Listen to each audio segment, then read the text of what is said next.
Bank या NBFC company का recovery करना लीगल है, कानूनी रूप से सही है? उसका जवाब है हां। क्या कोई बैंक एनबीएफसी कंपनी आपके पास रिकवरी एजेंट को भेज सकती है? उसका जवाब है हां। क्या वो इनलीगल तरीके से, गैर कानूनी तरीके से रिकवरी कर सकती है? उसका जवाब है ना। क्या वो हार्ड रिकवरी कर सकती है? नहीं। क्या वो आपके यार प्यारे रिश्तेदारों को फोन करके उनको बता सकते हैं, डिस्क्लोज कर सकते हैं आपके लोन को? उसका जवाब है नहीं। आपकी वाइफ को, आपके बीवी बच्चों को, मम्मी पापा को भी नहीं बता सकते वो कि आपने लोन लिया कानूनी रूप से। मास्टर गाइडलाइंस है रिकवरी वालों के ऊपर 34 पेज की है, 34 पेजेस की। आप गूगल से उसको लोड करें और उसको पढ़ें, क्या क्या इनके ऊपर मास्टर गाइडलाइंस है रिकवरी एजेंट के ऊपर। क्योंकि ये आपसे ऊंची आवाज में बात करना, गाली गलौज करना तो बहुत बड़ी बात है। आपकी इजाजत के बिना आपके घर नहीं आ सकते, आपकी इजाजत के बिना आपके घर के परिसर के अंदर नहीं आ सकते, आपकी इजाजत हो तो भी आपके घर में चाय कॉफी ठंडा तो बहुत बड़ी बात है, पानी भी नहीं पी सकते कानूनी रूप से। जो डीआरए की गाइडलाइंस है डेब्ट रिकवरी एजेंट के लिए, जो आरबीआई की गाइडलाइंस है उसके अकॉर्डिंग ये आपके घर में पानी भी नहीं पी सकते, चाहे भले आप उनको पिला भी रहे हैं। ना ही कोई गिफ्ट ले सकते आपसे, जैसे कि चवन्नी छाप डरा धमका के लोगों से लेते हैं। तो कानूनी रूप से, लीगल तरीके से आपके पास आ सकते हैं, आपसे पोलाइटली बात करेंगे, आपसे टाइम लेके आएंगे, आपके टाइम पे आएंगे, आपके टाइम पे फोन करेंगे। नहीं है कि किसी टाइम रात को 12 बजे दारू पी का फोन कर रहे हैं, सुबह 5 बजे कर रहे हैं, नहीं। ऐसा भी नहीं है कि किसी भी टाइम उठा के आपके मकान, दुकान, फैक्ट्री, कारखाने पे आ जाएंगे। आपको पहले इंटीमेट करना पड़ेगा, बताना पड़ेगा, उस बैंक या एनबीएफसी कंपनी को विजिटिंग लेटर इशू करना पड़ेगा। और वो विजिटिंग लेटर इशू करके, ऐसा नहीं है कि रिकवरी एजेंट को दे देगा, जा भाई विजिट कर दे उसके घर, मकान, दुकान, फैक्ट्री, कारखाने में। पहले आपको इंटीमेट करना पड़ेगा, बताना पड़ेगा कि ये आदमी, ये इसकी एज है, ये इसकी डेजिग्नेशन है, ये इसका पद है इस बैंक एनबीएफसी कंपनी के अंदर, ये आपसे मिलने के लिए आएगा और आपके टाइम के हिसाब से उसको कोऑर्डिनेट करना पड़ेगा। आप चाहें तो उससे अपने घर के अंदर मिले, फैक्ट्री के अंदर मिले, आप चाहें तो ये कह सकते हैं कि भाई मैं दूसरी जगह मिलूंगा, इस जगह नहीं मैं मिलना चाहता। कानूनी रूप से वो बाध्य है कि उसको दूसरी जगह पे ही आना पड़ेगा। वो ये नहीं कह सकता कि मैं दूसरी जगह पे नहीं आता, मैं तो आपके घर ही आऊंगा। जैसे कि चवन्नी छाप तो यहां तक भी कह रहे हैं कि लोगों के घर के अंदर ही बैठ रहे हैं, भाई जाऊंगा ही नहीं। अरे मार दुकान बैठ उठ, ऐसे बैठ रहे हैं तो दुकान के अंदर पेट्रोल के कोटर लगा दो, इनके ना टाइम पे पेट्रोल के कोटर हो तो लेटर बॉक्स के अंदर थोड़ा पेट्रोल डाल दो, बोर खराब कर दो, इनका उठाई करोगा। हुक्म की तामील हो, डरे घबराए नहीं, सिर्फ अपने राइट्स और अधिकार जान ले। 34 पेज का जो मैंने अभी आपको बताया डीआरए की गाइडलाइंस है, इनके ऊपर आरबीआई की गाइडलाइंस है डीआरए के ऊपर। डीआरए क्या है? डेब्ट रिकवरी एजेंट। किसी को भी रिकवरी का काम करने के लिए सबसे पहले मिनिमम उसकी क्वालिफिकेशन है +2, 12वीं क्लास होनी चाहिए, 12th पास होना चाहिए वो, और उसकी 100 घंटे की ट्रेनिंग है। 100 घंटे की उसको ट्रेनिंग लेनी पड़ेगी। अगर ग्रेजुएट हुआ तो 50 घंटे की ट्रेनिंग लेनी पड़ेगी। ग्रेजुएट तो मैंने कोई चवन्नी छाप आज तक देखा ही नहीं, या तो 5वीं 7वीं फेल हूं, उठाई करे।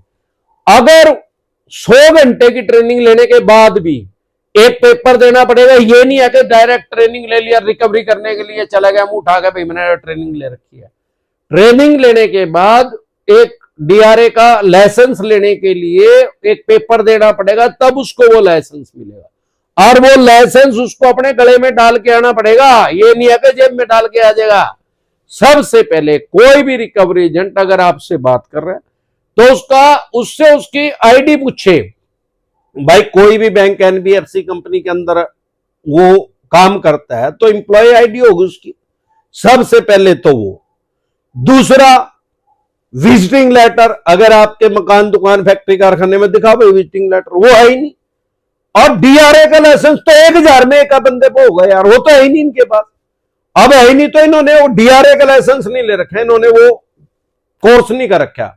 इन्हें तो दूसरे चवन्नी छापों के साथ जाके डराने का कोर्स करके लोगों को साइकोलॉजिकल प्रेशर में लेने का, मनोवैज्ञानिक दबाव के अंदर लेने का। लोन की ईएमआई डिफॉल्ट होने से आपको क्रिमिनल घोषित नहीं किया गया, कानून ने आपको अपराधी नहीं घोषित किया। आपको क्रिमिनल डिक्लेयर किसने किया? आपको अपराधी घोषित किया किसने किया? इन चवन्नी छाप उठाई ग्रोह ने। इनकी वजह से हजारों आदमी हमारे देश में सुसाइड कर चुके हैं और लाखों आदमियों को साइकोलॉजिकल प्रेशर में लेके ये सुसाइड की कगार पे इन्होंने पहुंचा रखा है। जैसे जैसे अमरदीप कादियान की आवाज दूर तक जाती जा रही है, लाखों आदमियों को तो मैं सुसाइड करने से बचा चुका हूं, और जैसे जैसे हमारी बात दूर तक जाती जा रही है, करोड़ों आदमियों को भी सुसाइड करने से बचा दूंगा। साइकोलॉजिकल प्रेशर से हम बाहर निकाल देते हैं, मनोवैज्ञानिक दबाव से बाहर निकाल देते हैं। उसको यह पता लग जाता है सामने वाले आदमी को कि लोन की ईएमआई डिफॉल्ट अगर हो गया तो ये सिविल का रोंग हो गया है। क्योंकि आपने जब लोन लिया, आप कोई हथियार लेके नहीं गए थे, वेपन लेके नहीं गए थे, बंदूक लेके नहीं गए थे, गोली लेके नहीं गए थे, चक्कू लेके नहीं गए थे। आपने बंदूक नहीं रखी थी उनके कनपट्टी पे यहां कि भाई पैसे दे दे नहीं तो फिर मैं गोली मार दूंगा। ना ही आपने बैंक को लूटा था, ना आपने रोबरी करी थी, ना आपने ताड़ा तोड़ा था। बैंक या एनबीएफसी कंपनी ने आपको लोन दिया, उसने कोई एहसान नहीं किया आपके ऊपर। क्यों? वाई? अरे अगर आप पैडल रिक्शा चला रहे थे तो आपको 50 लाख का लोन मिल गया। फॉर एग्जांपल, पैडल रिक्शा चलाने वाले को लोन थोड़ी दे रहे हैं 50 लाख रुपए का। अगर इन्होंने कोई चैरिटी नहीं किया, कोई दान नहीं किया आपको, अगर ये इतने ही दानी है तो आपको 50 लाख रुपए क्यों दिए? आपको 10 लाख रुपए क्यों दिए? सारे बैंक, एनबीएफसी कंपनी जहां भी है सारे देश में, मेन मार्केट के अंदर ही ज्यादातर इनकी ब्रांच होती है, और मेन मार्केट में हमेशा भिखारी बैगर होते हैं। तो वो ब्रांच हेड उन भिखारियों को 10 रुपए क्यों नहीं दे रहे? आपको 10 लाख रुपए क्यों दिए? आपको 50 लाख रुपए, 50 करोड़ रुपए क्यों दिए? अरे आपकी औकात देखिए, बैंक ने आपको तोला है, आपकी आईटीआर देखिए, आपकी बैंक स्टेटमेंट देखिए, आपकी एफआई करी है, फील्ड इन्वेस्टिगेशन करी है, एचडी करी है, होम डिस्कशन करी है, हर तरह के आपके पेपर डॉक्यूमेंट्स देखे, आपको तोला है, तब जाके आपको लोन दिया, और लोन देके आपके ऊपर कोई एहसान नहीं किया। अरे ब्याज लेने के लिए, इंटरेस्ट लेने के लिए लोन दिया है भाई। और बहुत से आदमी ऐसे थोड़ी है यार के लोन लेते ही अगले दिन ही डिफॉल्ट कर दिया, क्या पता कितने साल से आप भर ही रहे हो उसको। तो जब तक आपको ये बात समझ में नहीं आएगी तब तक आप साइकोलॉजिकल प्रेशर में रहेंगे। हमारे साथ तो जो कोई 5th स्टैंडर्ड का बच्चा, 5वीं क्लास का बच्चा भी अगर हमारी वीडियो देखता है, उसको भी लोन से रिलेटेड जो भी लॉ है, जो भी कानून है, वो समझ में आ जाता है। हमने उसको इतना आसान कर दिया, सामान्य बोलचाल की भाषा में बता और समझा रहे हैं। लोगों को डरे घबराए नहीं। रिकवरी बंद नहीं हुई है, लेकिन हार्ड रिकवरी भी नहीं हुई है। हमारे देश में ब्रिटिश काल का कानून सारा खत्म हो गया है, आईपीसी और सीआरपीसी खत्म हो गया, बीएनएस आ गया। लेकिन बीएनएस आने से लोन की ईएमआई डिफॉल्ट होने को क्राइम में कंसीडर नहीं कर दिया गया, अपराध की श्रेणी में नहीं रखा गया, और ना ही बैंक एनबीएफसी कंपनी को रिकवरी करने से रोका गया। लेकिन रिकवरी उसी तरीके से होगी, हार्ड रिकवरी अलाउड नहीं है। डरे घबराए नहीं। बैड बैंक आ गया, अरे बैड बैंक आओ चाहे सैड बैंक आओ यार, बैड बैंक आ गया, विदेशों का कॉन्सेप्ट है, आ गया हमारे देश में। जैसे क्रेडिट कार्ड है, वही विदेशों का कॉन्सेप्ट है। बैड बैंक का मतलब क्या है? बैड बैंक का जैसे नाम से ही पता लग रहा है भाई, खराब बैंक। अरे बैड बैंक किसी का भी अकाउंट नहीं खोलेगा, ना सेविंग अकाउंट खोलेगा, ना करंट अकाउंट खोलेगा, ना किसी को कर्जाई करेगा, लोन देगा, मतलब वो किसी भी तरह की बैंकिंग नहीं करेगा। बैड बैंक का मतलब क्या है? वो बैड लोन जो है, खराब जो लोन है, जो मरे हुए हैं बैंक के पैसे, उस लोन को खरीदेगा। अभी वो आम आदमी का लोन नहीं खरीद रहा है, जो हजारों करोड़ रुपए के, सैकड़ों करोड़ रुपए के लोन है, उनमें डील कर रहा है। तो गया हमारे देश में बैड बैंक। लेकिन आम आदमी के ऊपर वो इंप्लीमेंट नहीं हुआ, लागू नहीं हुआ, वो उसको सेल नहीं कर रहे हैं, उसको बैड बैंक को, उसमें इंटरफेयर नहीं कर रहा है। डरे घबराए नहीं, सिर्फ अपने राइट्स और अधिकार जान ले।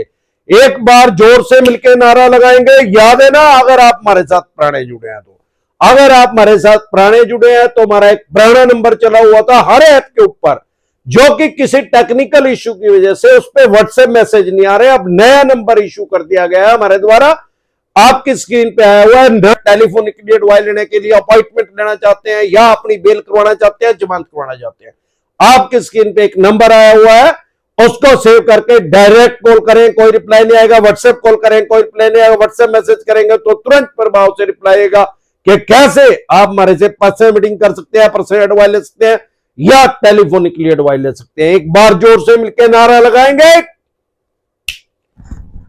जय ससुराल वालों की।